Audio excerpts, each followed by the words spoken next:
আসসালামু আলাইকুম।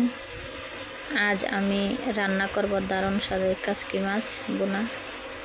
কাচকি মাছগুলো বাজারতে আনা হয়েছে।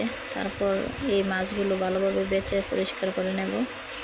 যেহেতু কাচকি মাছ বানানোর সময় দাওয়া বটির প্রয়োজন হয় না, ভালোভাবে একটু বেছে দেখে নিলেই চলে যে কোনো ময়লা বা কোনো পোকামাকড় আছে কি না। তারপর এগুলো ভালোভাবে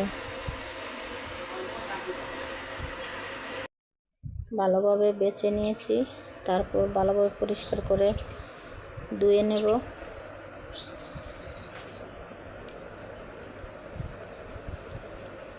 ভালোভাবে বেছে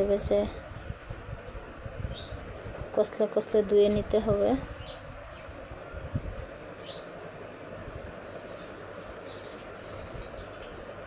ভালোভাবে পরিষ্কার করে ধুয়ে নিয়েছি। তারপর এদিকে পেঁয়াজ আর কাঁচা লঙ্কা কুচি করে নেব।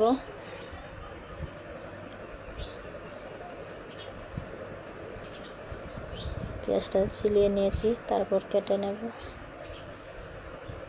সবসময় কিন্তু বটি দিয়ে কাজ করি,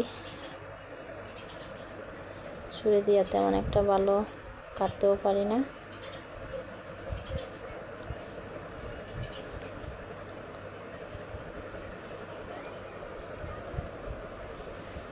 তাও একটু কেটে নিয়েছি।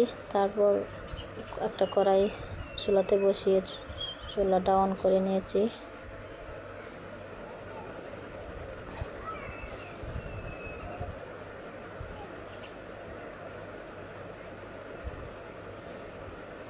তারপর পরিমাণ মতো তেল দিয়েছি। তেল গরম হয়ে আসছে, তাই দিয়ে দিলাম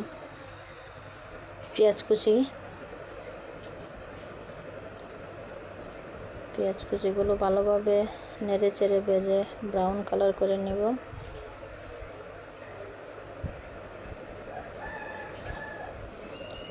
আর এইদিকে পেঁয়াজগুলো ব্রাউন কালার হতে হতে কাচকি মাছগুলোকে ভালোভাবে পরিমাণ মতো মশলা দিয়ে ভালোভাবে মেখে নেব।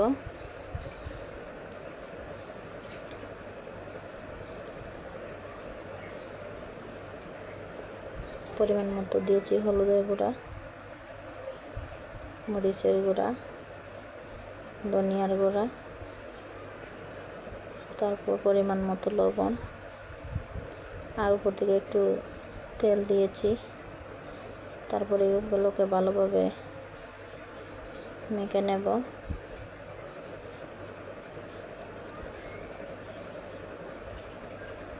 আর এইদিকে আমার পেঁয়াজও হয়ে এসেছে।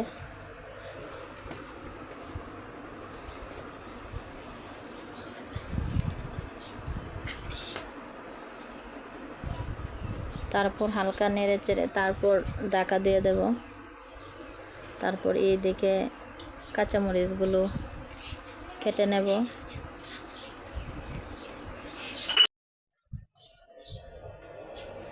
মরিচগুলো কেটে নিয়েছি। তারপর ধনিয়া পাতাগুলো কেটে নেব।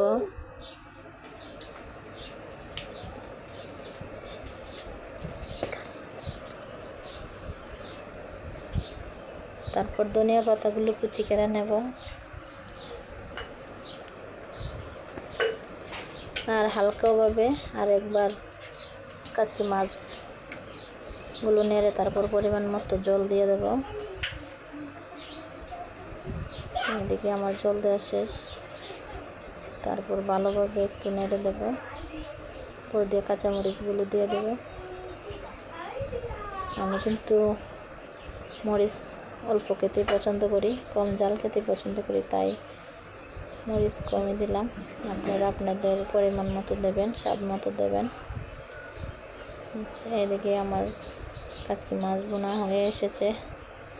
আর উপর থেকে ধনিয়া পাতাগুলো ছিটিয়ে দিয়ে ভালোভাবে একটু নেড়ে চেড়ে দিলাম।